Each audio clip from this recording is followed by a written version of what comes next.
Hi friends, welcome to pharma guide in Kannada YouTube channel. ಯಾರ್ಯಾರು first time ನಮ್ಮ ಚಾನೆಲ್ನ ನೋಡ್ತಾ ಇದ್ದೀರೋ ಎಲ್ಲರೂ ಸಬ್ಸ್ಕ್ರೈಬ್ ಮಾಡಿಕೊಂಡು ಸಪೋರ್ಟ್ ಮಾಡಿ. ಕನ್ನಡದಲ್ಲಿ ಫಾರ್ಮಸಿ ರಿಲೇಟೆಡ್ ಟಿಪ್ಸ್ನ ಕೊಡ್ತಾ ಇರ್ತೀವಿ. ಯಾವ ಕೋರ್ಸ್ ಬೆಟರ್, ಏನೇನು ಅಪ್ಡೇಟ್ಸ್ ಇದೆ ಎಲ್ಲದನ್ನೂ ಹೇಳ್ತಾ ಇರ್ತೀವಿ. ಎಲ್ಲರೂ ನೋಡಿ ಫ್ರೆಂಡ್ಸ್, ಎಲ್ಲರಿಗೂ ಸೆಕೆಂಡ್ PUC ಆದಮೇಲೆ ಯಾವ ಕೋರ್ಸ್ ತೊಗೋಬೇಕು ಅಂದರೆ ಫಾರ್ಮಸಿನಲ್ಲಿ D form, B form, form D ಅಂತ 3 ಥರ ಬರ್ತಿದೆ. ಅದರಲ್ಲಿ ಯಾವ ಕೋರ್ಸ್ನ ಸೆಲೆಕ್ಟ್ ಮಾಡಬೇಕು ಅಂತ ತುಂಬ ಜನಕ್ಕೆ ಕನ್ಫ್ಯೂಷನ್ ಇದೆ. ಅದರ ರಿಲೇಟೆಡ್ ಇವತ್ತು ಒಂದು ವಿಡಿಯೋ ಮಾಡ್ತಾಯಿದ್ದೀನಿ. ನೋಡಿ, ಸೆಕೆಂಡ್ PUC ಆದಮೇಲೆ D form, B form, form D ಅಂತ 3 ಕೋರ್ಸ್ ಬರುತ್ತೆ. ಈ 3 ಕೋರ್ಸಲ್ಲಿ ಡಿ ಫಾರ್ಮ್ ಅಂದರೆ ಡಿಪ್ಲೊಮೊ ಇನ್ ಫಾರ್ಮಸಿ, ಇದು 2 ವರ್ಷ ಡ್ಯೂರೇಷನ್ ಇರೋ ಕೋರ್ಸಸ್. ನೆಕ್ಸ್ಟ್ ಬಿ ಫಾರ್ಮ್, ಇದು ಬ್ಯಾಚುಲರ್ ಆನ್ ಫಾರ್ಮಸಿ, ಇದು 4 ವರ್ಷ ಡ್ಯೂರೇಷನ್ ಇರೋ ಕೋರ್ಸ್. ನೆಕ್ಸ್ಟ್ ಬರೋದು ಫಾರ್ಮ್ ಡಿ ಅಂದರೆ ಇದು ಮೆಡಿಕಲ್ ಇದೆಯಲ್ಲ MBBS, ಅದ್ರ ಕೆಳಗಡೆ ಬರೋವಂಥ ಕೋರ್ಸಸ್ಸು. ಏಕೆಂದರೆ 6 ಇಯರ್ಸ್ ಡ್ಯೂರೇಷನ್ ಕೋರ್ಸ್ ಇದು. ಆದ್ದರಿಂದ ಇದು ಫಾರ್ಮಸಿನಲ್ಲಿ 3 ಥರ ಕೋರ್ಸ್ ಇದೆ. ಈಗ ನಿಮಗೆ ಬರೋ ಕ್ವಶನ್ ಏನಂದರೆ ಯಾವ ಕೋರ್ಸ್ನ ಸೆಲೆಕ್ಟ್ ಮಾಡಬೇಕು ಅಂತ. ನೀವು ಯಾವ ಕೋರ್ಸ್ನ ಸೆಲೆಕ್ಟ್ ಮಾಡಿದ್ರೆ ಎಷ್ಟು ಜಾಬ್ ಆಪರ್ಚುನಿಟೀಸ್ ಇದೆ ಅಂತ ನೀವು ನೋಡ್ತಾ ಇರ್ತೀರ. ಫಸ್ಟ್ ಟೈಮ್ ನೋಡಿದ್ರೆ ಡಿ ಫಾರ್ಮ್ಗೆ ಕ್ವಾಲಿಫಿಕೇಷನ್ ಏನಿರಬೇಕು ಅಂದರೆ 10+2 ಅಂದರೆ SLC ಮತ್ತು PUC ನಲ್ಲಿ ಸೈನ್ಸ್ ಮಾಡಿರಬೇಕು. ಇದು 2 ವರ್ಷ ಡ್ಯೂರೇಷನ್ ಇರೋ ಕೋರ್ಸು. ಇದರಲ್ಲಿ ನೀವು ಕರ್ನಾಟಕ ಗೌರ್ಮೆಂಟ್ ಅಂಡರ್ ಎಕ್ಸಾಮ್ನ ಬರೀತೀರ. ಅಂದರೆ ಡ್ರಗ್ ಕಂಟ್ರೋಲ್ ಡಿಪಾರ್ಟ್ಮೆಂಟ್ ಕರ್ನಾಟಕ ಅವರು ಈ ಬೋರ್ಡ್ನ ನಡೆಸ್ತಾ ಇರ್ತಾರೆ. ನೆಕ್ಸ್ಟ್ ಬರೋದು ಬಿ ಫಾರ್ಮ್ ಅಂದರೆ ಬ್ಯಾಚುಲರ್ ಇನ್ ಫಾರ್ಮಸಿ, ಇದು RGHS Rajiv Gandhi University of Health Sciences Bengaluru. ಇವ್ರ ಅಂಡರು ನೀವು ಎಲ್ಲ ಥರದ ಎಕ್ಸಾಮ್ಸ್ನ ಇದರಲ್ಲಿ ಬರಿತೀರ. ಫಾರ್ಮ್ ಡಿ ಸಹ RGHS ಅಂಡರೇ ಬರುತ್ತೆ. ಈ ಡಿ ಫಾರ್ಮ್ನಲ್ಲಿ ನೀವೇನು ಮಾಡ್ತೀರಾ ಅಂದರೆ ಫಾರ್ಮಸಿನಲ್ಲಿ ಬೇಸಿಕ್ಸ್ ತಿಳ್ಕೊತೀರ. ಅಂದರೆ ಇಂಜಿನಿಯರಿಂಗಲ್ಲಿ ಯಾವ ಥರ ಡಿಪ್ಲೊಮೊ ಇನ್ ಇಂಜಿನಿಯರಿಂಗ್ ಇದೆಯಲ್ಲ ಆ ಥರ. ಇದರಲ್ಲಿ ಡಿಪ್ಲೊಮೊ ಇನ್ ಫಾರ್ಮಸಿ, ಇದು 2 ವರ್ಷ ಡ್ಯೂರೇಷನ್ ಇರೋ ಕೋರ್ಸು. ಇದನ್ನು ಮಾಡೋದ್ರಿಂದ ಬೇಸಿಕ್ಕಾಗಿ ಎಲ್ಲರೂ ಮೆಡಿಕಲ್ ಲೈಸೆನ್ಸ್ನ ತೊಗೋತಾರೆ. ಲೈಸೆನ್ಸ್ ತೊಗೊಂಡು ಓದೋದನ್ನ ಬಿಟ್ಬಿಡ್ತಾರೆ. ಏಕೆಂದರೆ ಇದು 2 ವರ್ಷ ಕೋರ್ಸು. ನಿಮಗೆ ಬಿ ಫಾರ್ಮ್ ಮಾಡಿದ್ರೆ ಲೈಸೆನ್ಸ್ ಸಿಗುತ್ತೆ, ಫಾರ್ಮ್ ಡಿ ಮಾಡಿದ್ರೂ ಲೈಸೆನ್ಸ್ ಸಿಗುತ್ತೆ, ಡಿಪ್ಲೊಮೊ ಇನ್ ಫಾರ್ಮಸಿ ಮಾಡಿದ್ರೂ ಲೈಸೆನ್ಸ್ ಸಿಗುತ್ತೆ. ಸೊ ಎಲ್ಲರೂ ಡಿ ಫಾರ್ಮ್ ಮಾಡಿಕೊಂಡು ಲೈಸೆನ್ಸ್ ತೊಗೊಂಡ್ಬಿಡ್ತಾರೆ. ನೆಕ್ಸ್ಟ್ ಬಿ ಫಾರ್ಮ್, ಡಿಪ್ಲೊಮೊಯಿಂದ ಅಪ್ಗ್ರೇಡೆಡ್ ವರ್ಷನ್ನೇ ಬಿ ಫಾರ್ಮ್. ಅಂದರೆ ಅದು ಡಿಪ್ಲೊಮೊ. ಬಿ ಫಾರ್ಮು ಒಂದು ಗ್ರ್ಯಾಜುಯೇಷನ್ಗೋಸ್ಕರ ಬಿ ಫಾರ್ಮ್ ಮಾಡಬೇಕು. ಇದು 4 ವರ್ಷ ಡ್ಯೂರೇಷನ್ ಇರೋ ಕೋರ್ಸು. ಇದನ್ನು ಮಾಡೋದ್ರಿಂದ ಜಾಬ್ ಆಪರ್ಚುನಿಟೀಸ್ ಡಿಪ್ಲೊಮೊಗಿಂತ ಜಾಸ್ತಿ ಇರುತ್ತೆ. ನೆಕ್ಸ್ಟ್ ಬರೋದು ಫಾರ್ಮ್ ಡಿ ಅಂದರೆ ಈ 2 ಕೋರ್ಸಿಗಿಂತ ಅಪ್ಗ್ರೇಡೆಡ್ ವರ್ಷನ್ ಬರೋ ಕೋರ್ಸೇ ಫಾರ್ಮ್ ಡಿ. ಇದನ್ನು ಮಾಡಿದ್ರೆ ರೀಸೆಂಟ್ ಡೇಸಲ್ಲಿ ಫಾರಿನ್ ಕಂಟ್ರೀಸಲ್ಲಿ ಭಾಳ ವೇಕೆನ್ಸೀಸ್ ಇರುತ್ತೆ ಮತ್ತು ಭಾಳ ಜಾಬ್ ಆಪರ್ಚುನಿಟೀಸ್ ಸಿಗುತ್ತೆ. ಆದ್ದರಿಂದ ರೀಸೆಂಟ್ ಡೇಸಲ್ಲಿ ಫಾರ್ಮ್ ಡಿಗೆ ತುಂಬ ಬೇಡಿಕೆ ಇದೆ. ಈಗ ನೋಡೋಣ ಯಾವ್ಯಾವ ಕೋರ್ಸಿಗೆ ಏನೇನು ಜಾಬ್ ಆಪರ್ಚುನಿಟೀಸ್ ಇದೆ ಅಂತ. ಡಿ ಫಾರ್ಮ್ಗೆ ಜಾಬ್ ಆಪರ್ಚುನಿಟೀಸ್ ನೋಡೋದಾದರೆ ಪ್ರೈವೇಟ್ ಜಾಬ್ ಇನ್ ಫಾರ್ಮಸೀಸ್ ಅಂದರೆ ನಿಮಗೆ ಲೈಸೆನ್ಸ್ ಇರುತ್ತೆ. ಆ ಲೈಸೆನ್ಸ್ ಇಟ್ಕೊಂಡು ನೀವು ಅಪೋಲೋ, ಮೆಡ್ಪ್ಲಸ್ ಈ ಥರ ಫಾರ್ಮಸೀಸ್ನಲ್ಲಿ ಪ್ರೈವೇಟ್ ಜಾಬ್ನ ಮಾಡ್ಬೋದು. ಸೆಕೆಂಡ್ ಒಂದು ಓನ್ ಮೆಡಿಕಲ್ ಶಾಪ್ ಇಡ್ಬೋದು. ಯಾಕಂದರೆ ನಿಮ್ಮದೇ ಓನ್ ಲೈಸೆನ್ಸ್ ಇರುತ್ತೆ, ಡ್ರಗ್ ಲೈಸೆನ್ಸ್. ಆ ಕ್ವಾಲಿಫೈಡ್ ಪರ್ಸನ್ ಆಗಿರೋದ್ರಿಂದ ನೀವೇ ಓನ್ ಮೆಡಿಕಲ್ ಶಾಪ್ನ ರನ್ ಮಾಡ್ಬೋದು. Third one government pharmacist. Diploma in pharmacy ಮಾಡಿರೋರಿಗೆ ಕರ್ನಾಟಕ ಗೌರ್ಮೆಂಟಿಂದ 3 ಇಯರ್ಸ್ ಅಥವಾ 5 ಇಯರ್ಸ್ಗೊಂದ್ಸಲ ಗೌರ್ಮೆಂಟ್ ಹಾಸ್ಪಿಟಲ್ಗೆ ವೇಕೆನ್ಸೀಸ್ನ ಕರೀತಾರೆ. ಅದರಲ್ಲಿ ಏನಾದರೂ ನೀವು ಸೆಲೆಕ್ಟ್ ಆದರೆ ಗೌರ್ಮೆಂಟ್ ಫಾರ್ಮಸಿಸ್ಟ್ ಆಗ್ಬೋದು. Next industries. ಮೇಜರಾಗಿ ಡಿಪ್ಲೊಮೊ ಸ್ಟೂಡೆಂಟ್ಸ್ನ ಯಾರೂ ಇಂಡಸ್ಟ್ರೀಸ್ ಕಡೆ ಹೋಗೋಲ್ಲ, ಏಕೆಂದರೆ ಸ್ಯಾಲ್ರಿ ಕಡಿಮೆ ಇರುತ್ತೆ. ಬಟ್ ತೊಗೋತಾರೆ, ಬಟ್ ಸ್ಯಾಲ್ರಿ ಕಡಿಮೆ ಇರುತ್ತೆ. ಇಷ್ಟು ಡಿ ಫಾರ್ಮ್ ಬಗ್ಗೆ. Next B pharm job opportunities.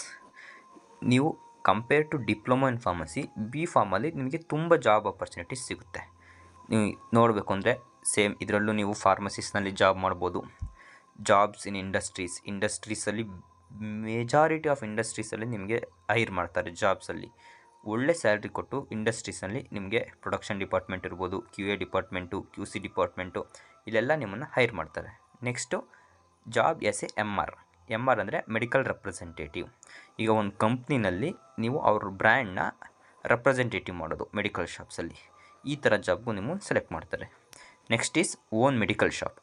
ಇದೇ ನಿಮ್ಮ ಡಿಪ್ಲೊಮೋಲ್ಲಿ ನೋಡಿದ ಥರ ಇಲ್ಲೂ ನಿಮಗೆ ಓನ್ ಲೈಸೆನ್ಸ್ ಇರುತ್ತೆ, ನೀವೇ ಮೆಡಿಕಲ್ ಶಾಪ್ನ ಓನಾಗಿ ಹಾಕ್ಕೋಬೋದು. Fifth one government pharmacist. ಡಿಪ್ಲೊಮೊನಲ್ಲಿ ಯಾವ ಥರ ಗೌರ್ಮೆಂಟ್ ಫಾರ್ಮಸಿಸ್ಟ್ ಆಗ್ಬೋದು, ಇದರಲ್ಲೂ ಸಹ ನೀವು ಗೌರ್ಮೆಂಟ್ ಫಾರ್ಮಸಿಸ್ಟ್ನ ಆಗ್ಬೋದು ಎಕ್ಸಾಮ್ ಬರೆದು. Next is become a graduate for attending NIPER. This is the basic in major. ಯಾಕಂದರೆ ನೈಪರ್ ಅಂತ ಒಂದು ಎಕ್ಸಾಮ್ ಬರುತ್ತೆ ಬಿ ಫಾರ್ಮಲ್ಲಿ. ಅದನ್ನು ಅಟೆಂಡ್ ಮಾಡಬೇಕಂದ್ರೆ ನೀವು ಬಿ ಫಾರ್ಮ್ ಗ್ರ್ಯಾಜುಯೇಟ್ ಆಗಿರಬೇಕು. Next analytical chemist. ಈ ಥರ ಜಾಬು ಮಾಡ್ಬೋದು. Drug inspector. ಈಗ ಮೆಡಿಕಲ್ ಶಾಪ್ನೆಲ್ಲ ಇನ್ಸ್ಪೆಕ್ಟ್ ಮಾಡೋಕ್ಕೆ ಒಬ್ಬರು ಇನ್ಸ್ಪೆಕ್ಟರ್ ಇರ್ತಾರೆ. ಪೊಲೀಸ್ನಲ್ಲಿ ಎಲ್ಲ ಯಾವ ಥರ ಸಬ್ ಇನ್ಸ್ಪೆಕ್ಟರು ಥರ ಇರ್ತಾರೋ ಆ ಥರ ಡ್ರಗ್ ಇನ್ಸ್ಪೆಕ್ಟರ್, ಆ ಜಾಬ್ನು ಕೂಡ ನೀವು ತೊಗೋಬೋದು. Next hospital drug coordinator. ಒಂದು ಹಾಸ್ಪಿಟಲ್ನಲ್ಲಿ ಡ್ರಗ್ ಹೌಸ್ ಇದೆಯಲ್ಲ, ಡ್ರಗ್ ಶಾಪು, ಅದನ್ನು ಎಲ್ಲ ವರ್ಕರ್ಸ್ನು ನೋಡ್ಕೊಳ್ಳೋದು, ಫುಲ್ ಡ್ರಗ್ ಹೌಸ್ನ ಮೇಂಟೈನ್ ಮಾಡೋದು, ಆ ಜಾಬ್ಗೆ ಡ್ರಗ್ ಕೋಆರ್ಡಿನೇಟರ್ ಅಂತ ಕರೀತಾರೆ, hospital drug coordinator. Next is drug therapist. ಡ್ರಗ್ನ ಥೆರಪಿ ಮಾಡೋದು, ಆ ಡ್ರಗ್ಗಲ್ಲಿ ಏನಿದೆ, ಏನಾಗುತ್ತೆ, ಆ ಥರ ಜಾಬಿಗೂ ಸೇರ್ಬೋದು. ಹೆಲ್ತ್ ಇನ್ಸ್ಪೆಕ್ಟರ್ ಆಗ್ಬೋದು. ನೆಕ್ಸ್ಟ್ ಇಸ್ ಡ್ರಗ್ ಟೆಕ್ನಿಷಿಯನ್ ಆಗ್ಬೋದು. These are the job opportunities for B form.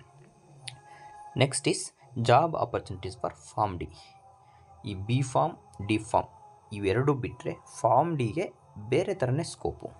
ನೀವು ಇದರಲ್ಲೂ ಸಹ ಗೌರ್ಮೆಂಟ್ ಫಾರ್ಮಸಿಸ್ಟ್ ಆಗ್ಬೋದು, ಫಾರ್ಮಸಿಸ್ನಲ್ಲಿ ಜಾಬ್ ಮಾಡ್ಬೋದು, ಇಂಡಸ್ಟ್ರೀಸ್ನಲ್ಲಿ ಜಾಬ್ ಮಾಡ್ಬೋದು.